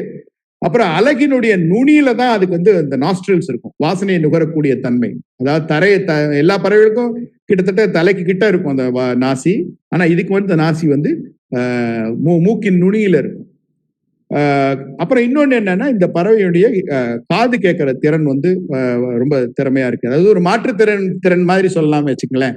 கண்ணு வந்து ஒரு ஹேண்டிகேப்பா இருந்துச்சுன்னா மித்த சென்சஸ்லாம் வந்து ரொம்ப நல்லாவே சிறப்பாக அமைஞ்சிருக்கு. இது ஒரு முக்கியமான சமாதானம். இதுவும் வந்து ஒரு ஒரு த்ரெட்டன்ட் ஸ்பீஷீஸ் தான். ரெண்டாவது வந்து இந்த பறவை இனங்கள்லயே அந்த உருவத்தை விட அதிகமா பெருசா இருக்கிற முட்டை வந்து இந்த இந்த கிவி பறவைக்கு மட்டும்தான் இருக்கு. அதாவது இந்த பிரசவ வேதனைன்னு சொல்லுவாங்க பாத்தீங்களா, அந்த முட்டையிடுற கோழிக்கு தான் வலி தெரியும்னு ரொம்பவுமே சஃபர் பண்ணக்கூடிய ஒரு பறவை வந்து இந்த கிவி இனம் தான். இதுக்கு ஏன் இந்த முட்டை இவ்வளவு பெருசா இருக்கு அப்படிங்கிறது ஒரு கேள்வி. ரெண்டு பரிணாம வளர்ச்சியில பேசுறாங்க. ஒரு தியரி என்னன்னா, இந்த முட்டை ஏன் பெருசா இருக்குன்னா, இந்த குஞ்சு இரவுல வேட்டையாட போனோம். அதுக்கு வந்து நிறைய அதாவது முட்டையிலிருந்து பொரிந்து வரும்பொழுதே எல்லா விதமான திறமைகளும் பெற்று வர வேண்டிய ஒரு தேவை இருக்கிறதுனால இதுக்கு அல்புமின் கண்டென்ட் முட்டையில அதிகமாகி இருந்து பரிணாம வளர்ச்சியில் அது பெருசாயிடுச்சு முட்டை அப்படின்னு சொல்றாங்க. அது ஒண்ணு. ரெண்டாவது தியரி என்னன்னா, இந்த கிவி பறவை ஒரு காலத்துல பெரிய பறவையா இருந்திருக்கலாம். அப்புறம் சாப்பிடுற பழக்க வழக்கங்கள் எல்லாம் மாற மாற மாற மாற இந்த உருவம் சிறுத்து போயிடுச்சு. ஆனா பரிணாம வளர்ச்சியில் இந்த முட்டை வந்து சிறுக்கவில்லை அப்படிங்கிற இன்னொரு தியரி இருக்கு. இது வந்து அறிவியலாளர்கள் வந்து அவங்களுக்குள்ள பேசக்கூடிய ஒரு சமாதானம். ரெண்டுமே நமக்கு வந்து லாஜிக்கலா தான் தெரியுது. என்ன காரணம்ங்கிறது முடிவா தெரியல. இப்ப நியூசிலாண்டை விட்டு வெளில போவோம்னு நினைக்கிறேன். அடுத்த ஸ்லைட் போடுங்க. எஸ், அப்படியே நம்ம உலகத்துல இந்த ஈஸ்ட் வேர்ட்ஸ் சுத்தி வந்து வெஸ்ட்டுக்கு வரோம். சவுத் அமெரிக்காவுக்கு வந்திருக்கோம். சவுத் அமெரிக்கா கான்டினென்ட்ல வந்து ப்ரீவியஸ் ஸ்லைட், இந்த ரியா அப்படிங்கிற ஒரு பறவை இருக்கு. இந்த ரியாங்கிற பறவை வந்து நிறைய சப்ஸ்பீஷிஸ் இருந்து அழிஞ்சு போயிடுச்சு எல்லாமே. இந்த பறவை வந்து எகைன் வலுவான கால்கள், ஒரு 50 கிலோமீட்டர் ஸ்பீட்ல வந்து சிறப்பாக ஓடக்கூடிய ஒரு பறவை. உணவுக்காக வந்து ஓரளவுக்கு வேட்டையாடப்படக்கூடிய ஒரு பறவை. இந்த பறவையும் பாத்தீங்கன்னா நிறைய விதைகள், அப்புறம் பூச்சிகள், கிராஸ் ஹாப்பர்ஸ் இதெல்லாம் சாப்பிட்டு சூழல்ல ஒரு பெரிய பங்கு, அதாவது சமச்சீராக வைத்துக் கொள்ளக்கூடிய ஒரு ஏற்பாடு வந்து இந்த ரியா பறவைகள் செய்கின்றன. சவுத் அமெரிக்கால இந்த பறவைகள் எகெயின் விங்ஸ் வந்து பாத்தீங்கன்னா ஒரு அந்த ஓடும்போது அந்த பேலன்ஸ் பண்றதுக்காக உபயோகிக்கிறது மட்டும்தான் அந்த விங்ஸ் உடைய வேலையா இருக்கு. மற்றபடி வேற எந்த விதமான ஒரு காரணத்துக்கும் அந்த விங்ஸ் அதை உபயோகப்படுத்துவது இல்லை. அடுத்தது, இப்ப நம்ம வந்து சவுத் அமெரிக்கால இருந்து கடல் தாண்டி நிலம் தாண்டி நம்ம ஆப்பிரிக்காவுக்கு வந்துட்டோம். ஆப்பிரிக்கால இருக்கக்கூடியது இந்த நெருப்புக்கோழி. நெருப்புக்கோழி வந்து நம்ம தமிழ்நாட்டுல கூட கால்நடை யூனிவர்சிட்டியில அவங்க வந்து இதை வளர்க்குறாங்க. இது எதுக்குன்னா, இதுவும் இறைச்சிக்காக, அப்புறம் இதோடைய இறகுகளுக்காக. இதோடைய சிறப்பு என்னன்னு பாத்தீங்கன்னா, இந்த இறக்கைகள் இருக்கு பாத்தீங்களா, அதை டிஸ்பிளேக்கு ரொம்ப சிறப்பாக உபயோகப்படுத்துகின்றன. அதனால பாருங்க, மற்ற ராட்டைட்ஸை விட இதுக்கு இறக்கைகள் வந்து பெருசாகவே இருக்கும், வால் பெருசா இருக்கும். சோ இது வந்து ஒரு எக்ஸாப்டேஷன், ஒரு மாறுபட்ட உபயோகம், எக்ஸ்டெண்டட் யூசேஜ். அந்த இறக்கையை வந்து பறப்பதற்கு உபயோகப்படுத்தல, ஆனா வந்து டிஸ்பிளேக்கு ரொம்ப சிறப்பாக இந்த ஆஸ்ட்ரிச் வந்து உபயோகப்படுத்துறது. இரண்டாவது சிறப்பு அம்சம் என்னன்னா, பறவை இனங்கள்லயே இந்த கம்யூனிட்டி பிரீடிங் வந்து இந்த ஆஸ்ட்ரிச்சுக்கு உண்டு. அதாவது இந்த ஆஸ்ட்ரிச் எப்படின்னா, ஒரு ஆண் பறவை இருக்கும், பேடைகள் ஒரு 4-5 பேடைகளோட இருக்கும். அந்த பேடைகள்ல ஒரு டாமினன்ட் பேடை ஒன்று இருக்கும். இது எல்லாமே ஒரு பெரிய குழி, ஒரு மண்ணை தோண்டிட்டு ஒரே இடத்துல முட்டையிடும். இதுல வந்து இந்த டாமினன்ட் ஃபீமேல் வந்து அதோட முட்டையை மட்டும் சென்டர்ல வச்சுக்கும். ஏன்னா அதை அடைகாக்கும் பொழுது அது பொறிஞ்சு வரதுக்கான வாய்ப்புகள் அதிகம். இந்த லோவர் ரேங்கிங் ஃபீமேல்ஸ் உடைய முட்டையெல்லாம் வந்து தள்ளிடும், இல்லை உடச்சி விட்டுடும். இந்த பறவை இனங்கள்லயே மிகப்பெரிய பறவை, வாழும் பறவையில மிகப்பெரிய பறவை வந்து நெருப்பு கோழி தான். இந்த ஒரு முட்டை வந்து 20 கோழி முட்டையோட சைஸ் இருக்கும். அதே மாதிரி இந்த பொரிந்து வர குஞ்சுகளை வந்து இந்த டாமினன்ட் பேர் வந்து எல்லாத்தையுமே சமமாகவே அது வளர்க்க முயற்சி செய்யும். இறைச்சிக்காக பயன்படுகிறது, மற்றும் இதோடைய இறகுகள், டஸ்டர்ஸ் இதெல்லாம் பண்றாங்க. லெதர் வந்து ரொம்ப உபயோகமா இருக்கு. நிறைய பூச்சிகளை உண்டு வாழும், விதைகள் சாப்பிடும், விதை பரவலை செய்யும். மற்றும் சவானால இருக்கக்கூடிய அந்த வேட்டை விலங்குகள், அதுகளுக்கெல்லாம் ஒரு உணவாகவும் இந்த பறவை அமைஞ்சிருக்கு. Of course it's least concern. இதோடைய ஒரு சில பங்காளிகள் வந்து இந்தியாவில் கூட இருந்ததா சொல்றாங்க. ஆனா ரொம்ப வருஷம் மனிதர்கள் தோன்றுவது, அதாவது மாடர்ன் மேன் வருவதற்கு முன்னாவே அதெல்லாம் எக்ஸ்டிங்டா மாறிடுச்சுன்னு சொல்றாங்க. This is ostrich for you. அந்த அந்த அந்த ஆஸ்ட்ரிச்சுடைய முட்டை ஓடுல இருந்து நிறைய என்ன சொல்றது, ஒரு ஆபரண பொருட்களும் வந்து தயாரிக்கிறாங்க. மிகவும் உபயோகமான ஒரு ஒரு பறவை இனம் இது, பறக்காத பறவைகள் ரேட்டைட்ஸ்ல. அடுத்தது போலாம். இது வந்து ஒரு எக்ஸெப்ஷன். நம்ம வந்து ஆப்பிரிக்காவுக்கு போயிட்டு இப்ப திருப்பி ரிவர்ஸ்ல வந்து நம்ம வெஸ்ட்வர்ட்ஸ் போய் திருப்பி சவுத் அமெரிக்கா, மெக்சிகோ அந்த இடத்துக்கு போனோம்னா இந்த தீனமோ என்று சொல்லக்கூடிய ராட்டைட்ஸ் உடைய ஒரு டிஸ்டன்ட் கசின் சொல்லலாம். ஏன் டிஸ்டன்ட் கசின் அப்படின்னு சொன்னீங்கன்னா, பல அமைப்புகள் இந்த டீனமோக்கு வந்து ராட்டைட்ஸ் மாதிரி, அந்த பாலியோக்னாத்தின்னு சொல்லுவாங்க. அந்த வாய் வந்து நம்ம ஸ்லைட்ல சொல்லல, இந்த எல்லா ராட்டைட்ஸுக்குமே வாயை பார்த்தீங்கன்னா நம்ம மாடர்ன் பேர்ட்ஸ் மாதிரி இருக்காது. ஓரளவுக்கு கொஞ்சம் டைனோசோருடைய வாய் மாதிரி தான் இருக்கும். இதுக்கு அந்த மாதிரி இருக்காது. ஆனா சில ஸ்கல் அமைப்பு வந்து அந்த மாதிரி இருக்குன்னு சொல்றாங்க. இந்த டீனமோட ஆன்செஸ்டர்ஸ் வந்து மோவா அப்படின்னு சொல்லக்கூடிய ஒரு பறவைன்னு சொல்றாங்க. I'm sorry, not this. அது வந்து ஆக்சுவலி இந்த கிவியோடைய ஒரு ஆன்செஸ்டர்னு சொல்லணும். இனி அது சொல்ல மறந்துடுச்சு, அப்புறம் பார்த்துக்கலாம். இந்த அமைப்பு பாருங்க, நம்ம கௌதாரி மாதிரி இருக்கும். நம்ம ஊர் கௌதாரி மாதிரி இருக்கும். இல்லை நம்ம ஊர்ல அந்தமான்ஸ்ல பார்க்கக்கூடிய மெகாபாட் அப்படின்னு சொல்லக்கூடிய ஒரு பறவை இனம் மாதிரி இருக்கும். ஆனா மெகாபாட்ஸ் நன்றாக பறக்கும். நம்ம கௌதாரி பறவையும் நன்றாக பறக்கும், பிராங்கோலின்ஸ். ஆனா ரெண்டும் ஒரே உடல் அமைப்பு ஏன் இருக்குன்னா, ரெண்டுமே வந்து புதர்கள்ல, அந்த ஓப்பன் ஸ்கிரப் லேண்ட்ல பூச்சிகளை தேடி சாப்பிட்டு இருக்கும். அதனால இந்த இறகுகளை பாத்தீங்கன்னா அந்த ஸ்கிரப் லேண்டுக்கு ஒத்த மாதிரி இருக்கும். It is example of a convergent evolution, ஒருங்கிணைத்த பரிணாமத்துடைய ஒரு வளர்ச்சி. இதுக்கு வந்து கீல் போன்ஸ் உண்டு, குழல் போன்ற எலும்புகள் உண்டு, ஓரளவுக்கு பறக்கும் தசைகள் உண்டு. இது பறக்கவும் செய்யும். ஆனா இது வந்து ஒன் ஆஃப் த கிளம்சியஸ்ட் ஃபிளையர்ஸ் சொல்லுவாங்க. இது ஸ்ட்ரெயிட் லைன்லயே பறக்க முடியாதான். இது வந்து சைட்ல போய் பறக்குமா. 46 டீனமு வகைகள் இருக்கு. இது கிரஸ்டட் டீனமு. இது வந்து வேட்டை தான் இதுக்கு வந்து ஒரு பிரச்சனையா இருக்கு. அதர்வைஸ் இதோடைய ஐயூசிஎன் ஸ்டேட்டஸ் வந்து லீஸ்ட் கன்சர்ன். இது நிறைய டீனமூஸ் வந்து டேக் ஆஃப் பண்ணி ஃபிளைட்டை கம்ப்ளீட் பண்ண முடியாம தரையில விழுந்து செத்ததும் பார்த்திருக்காங்க. அதாவது கிளம்சியஸ்ட் ஃபிளையர்ஸ், அதாவது மித்த பறவைகள் பறக்க முடியலன்னா கூட சேஃபா வந்து லேண்ட் பண்ணும். ஆனா டீனமூஸால சேஃபா லேண்ட் பண்ண கூட முடியாது. நான் பறக்கும் பறவையா இல்ல பறக்காத பறவையான்னு சந்தேகம் அந்த பறவைக்கு ஏற்படும் நினைக்கிறேன். ஸோ இது வந்து இந்த ரெண்டுக்குமே, பறக்காத பறவை, பறக்கும் அந்த ராட்டைட்ஸுக்கும் அந்த பறக்கும் தன்மை இழந்த பறவைகளுக்கும் இடைப்பட்ட ஒரு நூல். இது ஏன் சொல்லியிருக்கோம்னா, பரிணாம வளர்ச்சி இஸ் அ கான்ஸ்டன்ட் ப்ராசஸ். இயற்கை வந்து பெஸ்ட் டிசைனர். அந்த இயற்கையுடைய அமைப்பு ஃபைனலா இது இருக்கோ அதுதான் one of the best design. அந்த மாதிரி மனிதர்களால் கூட செய்ய முடியாது.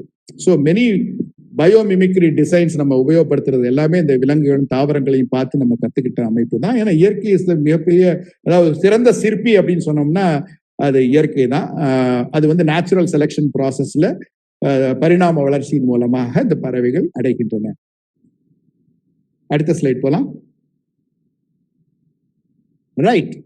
இப்போ வந்து இந்த பறக்காத அதான் நம்ம சொன்னோம், அந்த பறவைகளுக்கு பறக்கும் தேவை இல்லாம போயிடுச்சு, அதனால பறக்கிறத நிறுத்திடுச்சு. சில பறவைகள் வந்து பறக்க வேண்டிய தேவையை உணரவே இல்லை, அதனால அதுக்கேற்ற மாதிரி பரிணாமிக்கல. அது வாழ்ந்த இடங்கள் அதுகளுக்கு சேஃப்டி இருந்துச்சு. அந்த சேஃப்டினால அதுகள் நன்றாகவே வாழ்ந்து கொண்டிருந்தன மனிதர்கள் வருவதற்கு முன். இந்த மனிதர்கள் வந்ததுக்கு அப்புறம் அதுகளுக்கு ஆபத்து ஆரம்பிச்சிருச்சு. ஒரு சில பறவைகள் இந்த ஐலண்ட்ஸ்ல இருக்குது, எண்டமிக் பேர்ட்ஸ் எல்லாம் இருக்கு பாத்தீங்களா, அதாவது குறிப்பிட்ட இடத்துல மட்டும்தான் இருக்கும். அட்டோல்ஸ் சொல்லுவாங்க, அதாவது குட்டி குட்டி தீவுகள், volcanic islands with coral reefs around. அந்த அட்டோல்ஸ் எல்லாம் சில சமயம் தண்ணியில மூழ்கி போயிடும். அப்ப அந்த எண்டமிக் பேர்ட்ஸ், அதுல இருக்கக்கூடிய பறவைகள் வந்து அழிஞ்சு போயிடும். அது வந்து நேச்சுரல் செலெக்ஷன்ல நடக்கக்கூடிய ஒரு சமாச்சாரம். மனிதர்கள் வந்து காரியத்துக்கு எடுக்கிறது வந்து இந்த இப்ப நம்ம பார்க்க போற சில ஸ்லைட்ஸ்ல இருக்கக்கூடிய பறவைகள். அதை பார்க்கலாம். நம்ம அடுத்தது போடுங்க. ரைட். நம்ம வந்து லெஸ்ஸர் ராக் பார்த்தோம், அந்த பென்குயின் மாதிரி இருக்கிற ஒரு பறவையை பார்த்தோம். அதனுடைய ஒரு பங்காளி தாத்தா சொல்லலாம், பல பல ஜெனரேஷன் முன்னாடி 18வது செஞ்சுரியிலே நம்ம மாடர்ன் மேனுடைய ஒரு டயத்திலேயே வந்து அழிஞ்சு போனது. இந்த பறவை குறிப்பா வந்து பறக்கும் தன்மையை இழந்துருச்சு, அதனால பெரிய சைஸுக்கு வந்திருக்கு. பட் இது எகெயின் இந்த மனிதர்களுடைய இன்ட்ரோடக்ஷன் வந்ததுக்கு அப்புறம் இந்த பறவை ஏன்னா மனிதர்கள் வந்திருக்காங்கன்னா என்ன பண்ணுவாங்க, வேட்டையாடுவாங்க. இல்லைன்னா அவங்களுக்கு வந்து ஒரு சில பெட் அனிமல்ஸ் வரும், எலி வரும் கூட கப்பல்ல. அந்த வந்து அழிச்சதுனாலதான் இந்த பறவை இனங்கள்லாம் அழிஞ்சு போயிருக்கு. அடுத்தது மோவா. இது வந்து ஒரு டால் பேர்டு. இது வந்து ஒரு சித்தரிக்கப்பட்ட ஒரு காட்சி. எகெயின் ஒரு நம்ம 18th செஞ்சுரி பல மில்லியன் வருஷங்களுக்கு முன்னாடி எவல்யூஷன்ல வந்த ஒரு பறவை. ஆனா மனிதர்கள் வந்ததுக்கு அப்புறம் அதால சமாளிக்க முடியல, வேட்டையாடப்பட்டு இறந்து போன ஒரு அழிந்து போன ஒரு பறவை இனம்.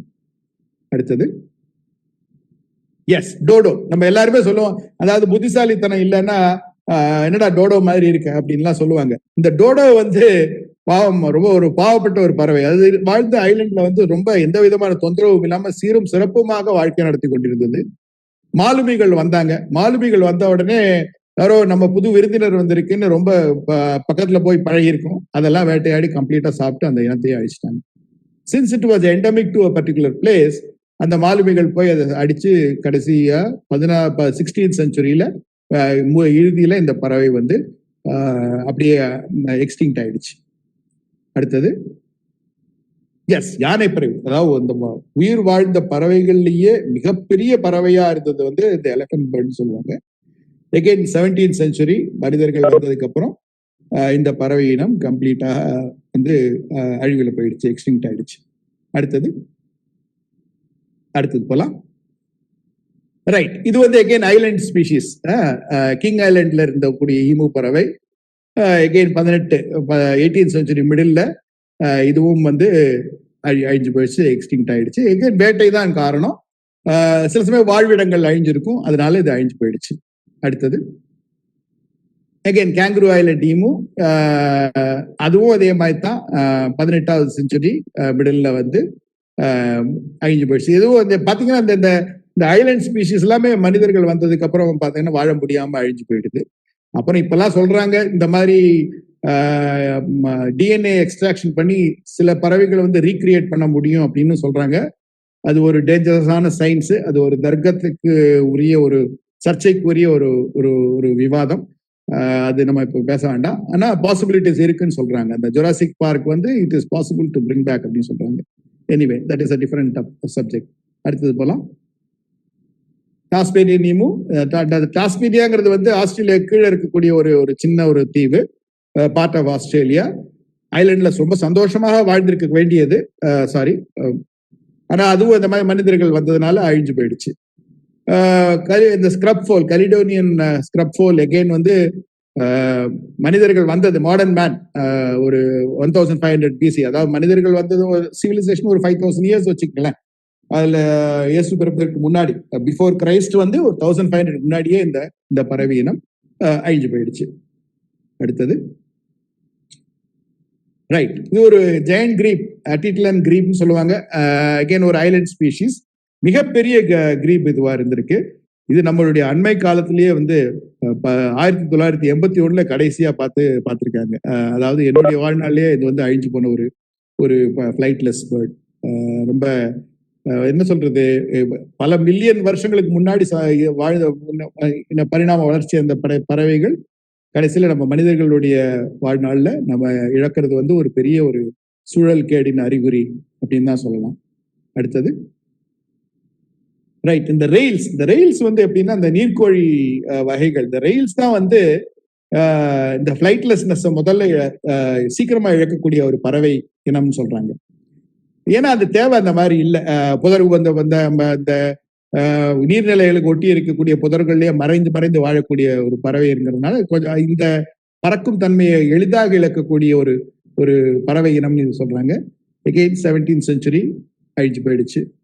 அடுத்தது எஸ், எகெயின் பார்விங்டு ரெயில். நம்ம சொன்ன மாதிரி இந்த ரெயில்ஸ் தான் வந்து பறக்கும் தன்மையை வந்து சீக்கிரம் இழக்கும். 1973 என்னுடைய வாழ்நாள்லயே இந்த உலகத்தை விட்டு மறைஞ்சு போன ஒரு பறவை இனம். அடுத்தது எஸ், இது வந்து ஒரு யூனிக். இந்த மித்த பறவை எல்லாம் கூட நம்ம ஒரு மாதிரி சாரி ப்ரீவியஸ்ல விளக்கிலாம். இந்த ரென்ஸ் வந்து சிறப்பா பறக்கக்கூடிய ஒரு பறவை தான். அது வந்து தரையிறங்கி ஏன் வந்து பறக்கிறத இழந்தது, அது எப்படி, அது சரியா புரியல. அந்த அளவுக்கு வந்து தேடி பார்த்த விஷயங்கள் கிடைக்கல. இதுவும் வந்து ஒரு எக்ஸப்ஷனல் பறவைன்னு தான் சொல்லணும். ஏன் தரையில வந்து இறங்கித்து ஏன் வந்து பறக்கும் திறனை இழந்தது, தரையில அப்படி என்ன இருந்தது சிறப்பா அப்படிங்கிறது தெரியல. ஏன்னா சிறிய பறவை இது. ரென்ஸ் எல்லாமே ரொம்ப குட்டி பறவை. இந்த குட்டி பறவை ஏன் இறங்கித்துன்னு தெரியல. ரொம்ப ரிஸ்க் அதுக்கு. அதுவும் 1895ல கடைசியா பார்த்தாங்க. பூமியை விட்டு மறைஞ்சு விட்டது. அடுத்தது சோ பறக்காத பறவை வந்து இந்த பாடாத ரேடியோ, எழுதாத பேனா, படிக்காத பையன், இந்த மாதிரி வேஸ்ட் கிடையாது. பறக்காத பறவைகள் வந்து ஒரு பரிணாம வளர்ச்சின்னு ஒரு சிறந்த ஒரு என்ன சொல்றது, ஒரு சக்சஸ் ஸ்டோரி. அதோடைய சூழலியல் பங்களிப்பு ரொம்ப அதிகமாகவே இருக்கிறது. அந்த பறவைகள் வந்து நம்ம பாதுகாக்கப்பட வேண்டிய ஒன்று. இருக்கிற பறவைகளை வந்து நம்ம வந்து பத்திரமாக பாதுகாக்கணும். அதோடைய வாழ்விடத்தை அழிக்கக்கூடாது, வேட்டையாடக்கூடாது. இதுதான் வந்து நம்ம சொல்லக்கூடிய மெசேஜ் எல்லாத்துலயுமே. ஏன்னா எல்லாருக்குமே எல்லா விதமான தாவரங்கள், பறவைகளுக்கு வந்து சூழலில் ஒரு பெரும் பங்கு இருக்கிறது. யாருமே வேஸ்ட் கிடையாது. அது இருக்கிறத வந்து நம்ம பாதுகாக்க வேண்டியது நம்மளுடைய கடமை. ஒரு கடைசியில வந்து 2 கேள்வியோடு நிறுத்துறேன். இவ்வளவு நேரம் நம்ம வந்து பறவைகளுடைய பரிணாம வளர்ச்சியை பத்தி, அதாவது இந்த பறக்காத பறவைகள், வான் துறந்த பறவைகளுடைய பரிணாம வளர்ச்சியை பத்தி நிறைய பேசியிருக்கோம். ஆனாலும் அந்த 2 கேள்விகள் வந்து இன்னமுமே என்னால ஒரு தீர்மானமா சொல்ல முடியல. ஒண்ணு, இந்த வான் துறந்த பறவைகள் வந்து பறந்து மறந்தனவா, இல்ல பறக்க முயலவே இல்லையா அப்படிங்கிறது வந்து அந்த கேள்வியோட நிறுத்துறேன். இது ஏன்னா உங்களுடைய ஒரு தேடலை வந்து தூண்டுவதற்காகத்தான் இந்த கேள்வியை நிறுத்திருக்கேன். நிறைய படிச்சு பாருங்க. இதை பத்தி படிக்க படிக்க வந்து ஒரு முடிவே இல்லாம போயிட்டே இருக்கு. அதனால இந்த நிகழ்ச்சியை நேரம் கருதி இப்போதைக்கு நான் நிறுத்திக்கிறேன். இந்த ஸ்லைட்ஸ் எல்லாம் ப்ரிப்பேர் பண்ண எல்லா நண்பர்களுக்கும் நன்றி. வாய்ப்பு கொடுத்த சூழல் அறிவோம் குழுவிற்கும் எனது நன்றியை தெரிவிச்சுக்கிறேன். வழக்கம் போல் மிக சிறப்பான உரை சந்துரு ஐயா. தங்களுடைய நேரத்தை செலவழித்து வான் துறந்த பறவைகளை குறித்து மிக சிறப்பான ஒரு ஆவணத்தை உருவாக்கி மக்களுக்கு இங்கு வாழும் அனைத்து உயிர்களும் சமமானதே, சூழலில் அதற்கென சில பங்கு வகிக்கிறது என்பதை அழகாக விளக்கியுள்ளார்கள். மிக்க நன்றி ஐயா.